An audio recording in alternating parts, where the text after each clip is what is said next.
Halo, kembali lagi bersama saya di Insting Johnny. Kali ini saya akan mereview film tahun 2022 dengan judul Emergency Declaration, di mana film ini bercerita tentang sebuah teror dalam pesawat, dan bahkan akibat dari teror tersebut, pesawat itu ditolak mendarat di negara manapun dan juga negaranya sendiri. Tak usah banyak omong lagi, kita langsung saja gas filmnya. Film pun dimulai.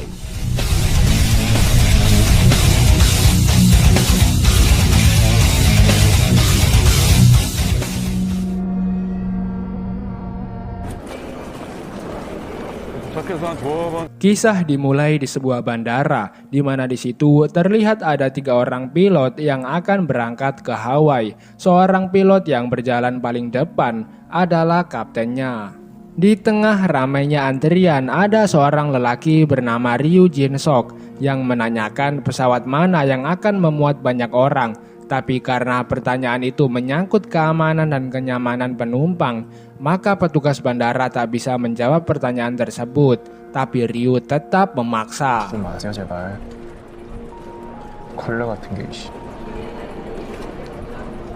Di lain tempat ada seorang polisi bernama In-ho yang bersama anak perempuannya bernama Min-jung.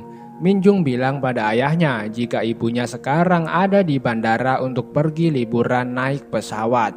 Di bandara yang sama ada juga seorang ayah dan anak perempuannya. Ayahnya bernama Jae, sedangkan anaknya bernama Somin. Pada saat itu tiba-tiba Somin kebelet kencing. Lalu ia pergi ke toilet, namun ternyata sedang terjadi antrian panjang di toilet wanita. Alhasil Somin pun pergi ke toilet pria.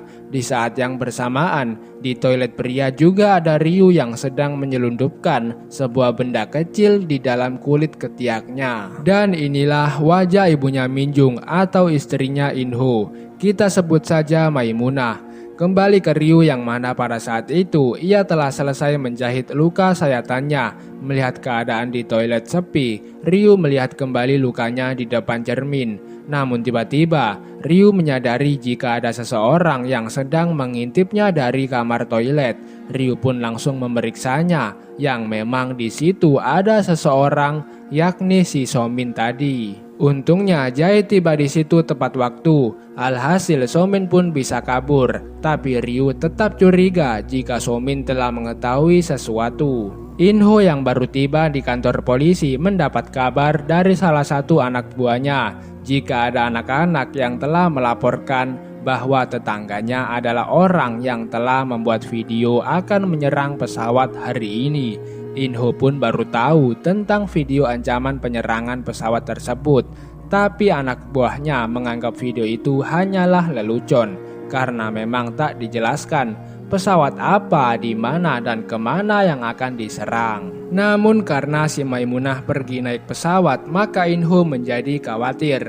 Alhasil ia tetap ingin menyelidiki kasus tersebut. Tapi sebelum itu In-ho menelpon Min-jung untuk menanyakan kemana Maimunah liburan. Kembali ke Jae dan Somin, sedikit penjelasan jika mereka berdua ini akan pergi ke Hawaii untuk mendapatkan udara yang bersih supaya Somin yang menderita eksim bisa sembuh dan tak lagi dibully oleh teman-temannya. Di saat itu juga Ryu mendekati mereka lalu menanyakan pertanyaan-pertanyaan yang seharusnya tak ditanyakan oleh orang asing.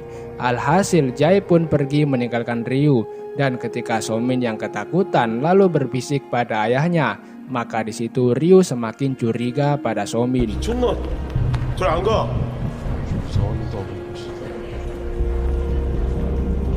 Kini In-ho dan satu anak buahnya telah berada di depan apartemen, lalu bertanya pada anak-anak di sana, di mana tempat tinggal Ryu Jin-sok. Sampailah In-ho di depan rumah Ryu, dan saat membuka pintu tiba-tiba ada bau yang sangat menyengat. In-ho pun langsung masuk ke dalam untuk menyelidiki tempat tersebut.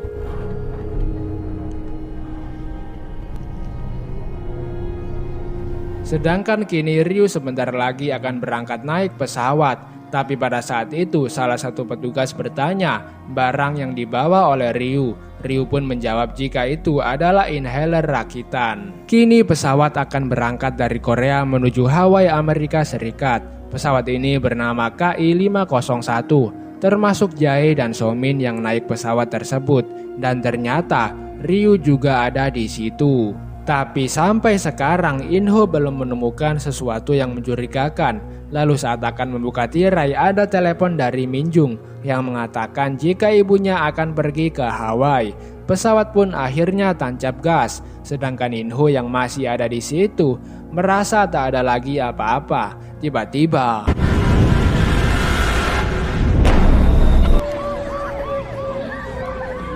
ya, telah ditemukan mayat yang telah dibungkus dengan plastik.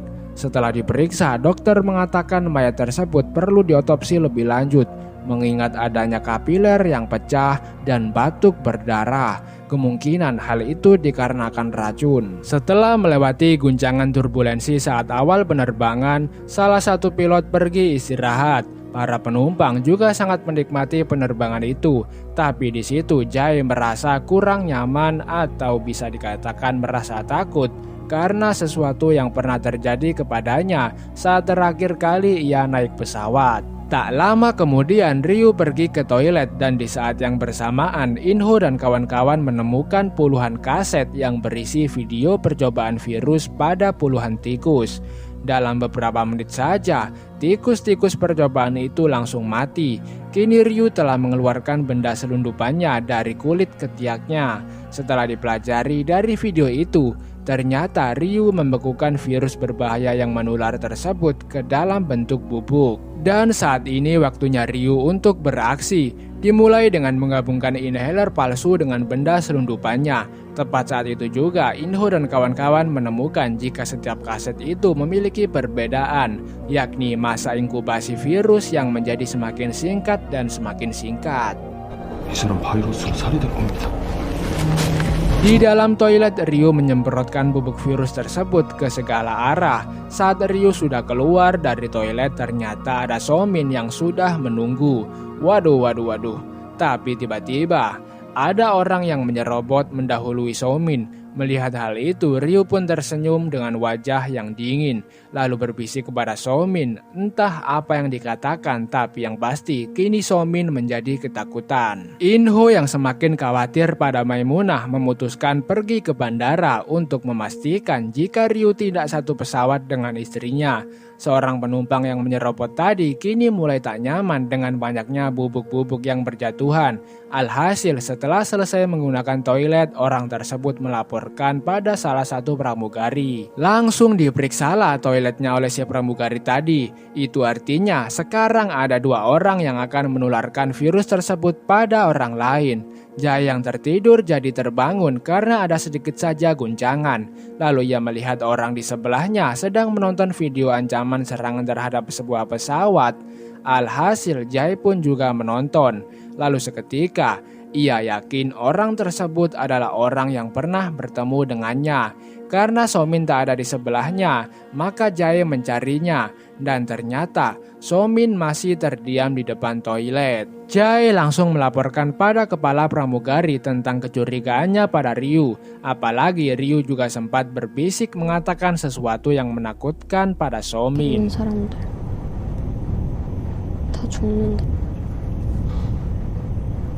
Supaya tak ada salah paham, sang kepala pramugari ingin melihat identitas Ryu, dan ternyata dari identitasnya, ia adalah seorang ilmuwan. Tapi meskipun begitu, para pramugari masih akan tetap mengawasi Ryu. Masih ingat dengan pramugari yang memeriksa toilet tadi? Dia bernama Xiong.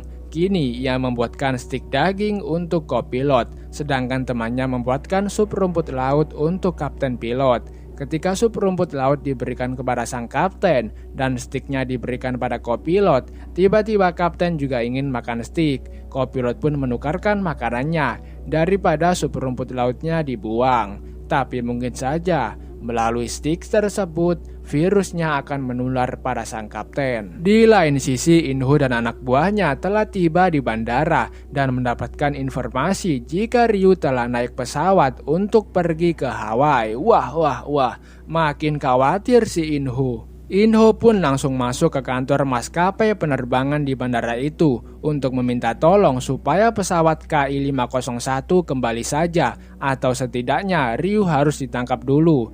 Kini bapak-bapak yang masuk toilet tadi sudah merasakan gatal-gatal dan mulai kedinginan.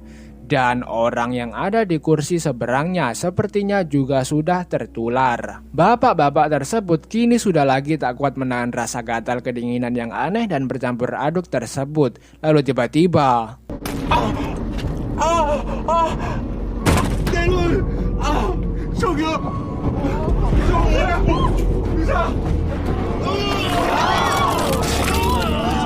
ya, matanya telah pecah dan mengeluarkan banyak darah. Beruntung salah satu penumpang di situ ada yang seorang dokter, tapi tetap sudah terlambat. Dalam sekejap orang itu sudah meninggal. Tepat saat itu juga pilot mendapatkan surat jika ada serangan teror di pesawatnya yang dilakukan oleh Ryu Jin-sok. Lalu saat kopilot akan memeriksanya, ternyata sudah terjadi keributan antara Jae dengan Ryu.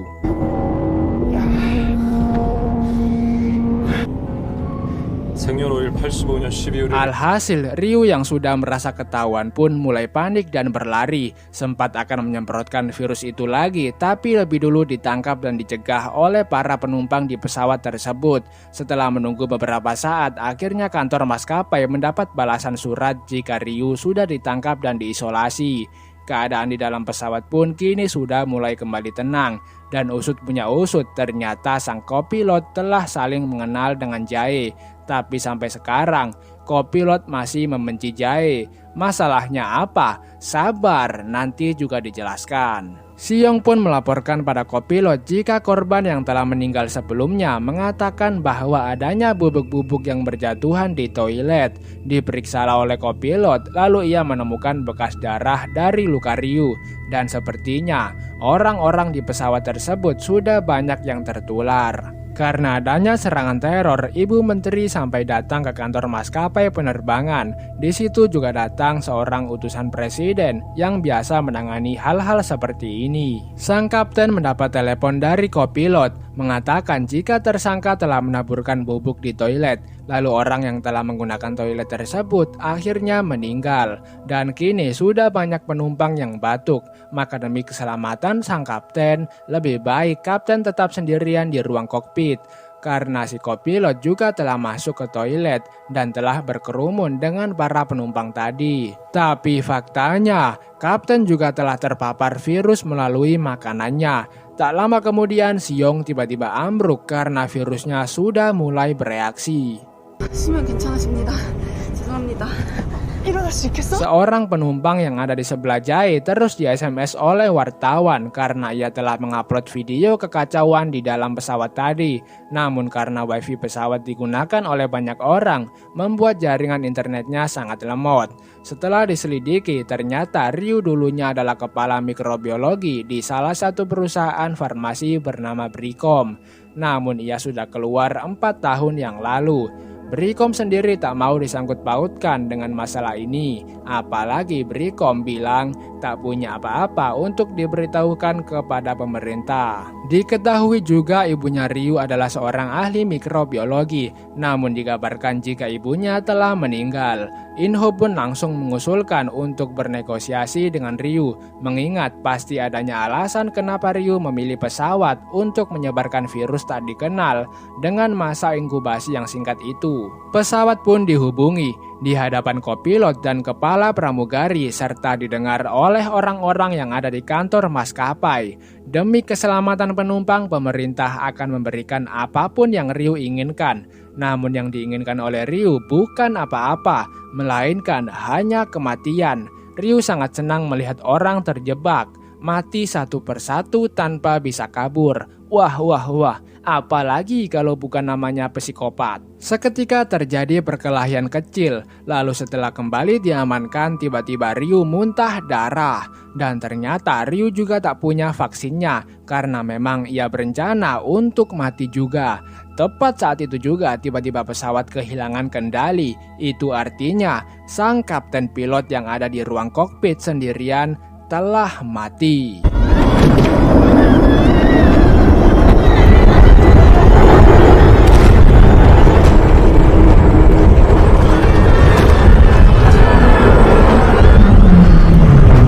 Kekacauan pun terjadi. Semua orang ketakutan dan menyelamatkan dirinya masing-masing. Salah satu pilot yang istirahat sebelumnya segera masuk ke ruang kokpit, lalu di situ Jay datang dan membantunya.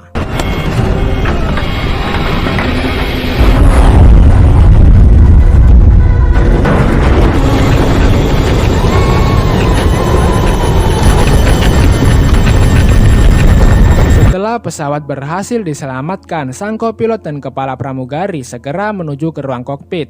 Beberapa pramugari yang menyusul pun menemukan Ryu yang telah tewas. Jadi 3 orang telah mati dan masih belum ditemukan vaksin untuk virus tersebut.